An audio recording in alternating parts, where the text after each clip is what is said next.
Grabe. Dilubyo. Kalamidad.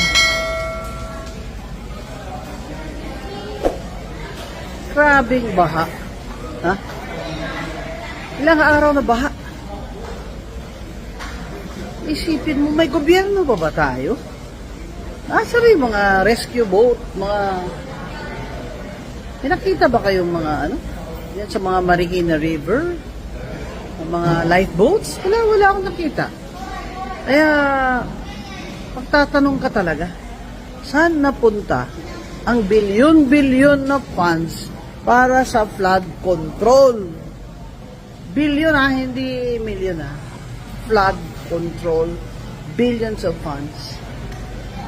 At parang ito yung baha na hindi ko narinig na may abiso, merong warning. Kasi nga, yung weather, bureau, halos naputulan na ng dalawang paa, putulan pa ng dalawang kamay nung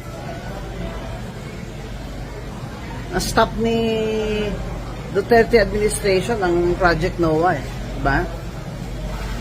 Kaya yan ang problema talaga. Kung iba yung priority. Ilang beses ba tayo binabagyo bawat taon? Siguro mahigit kumulang 12? Alam yan Alam yan ng gobyerno natin.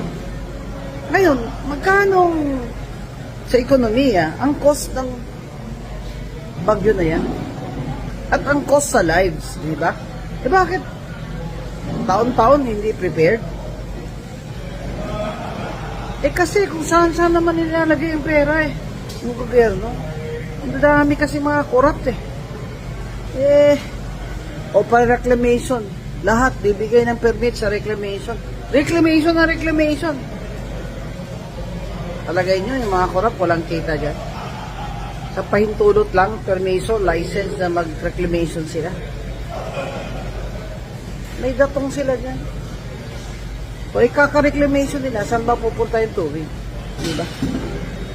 Baba talaga. Pwede bahang-baha sa Maynila.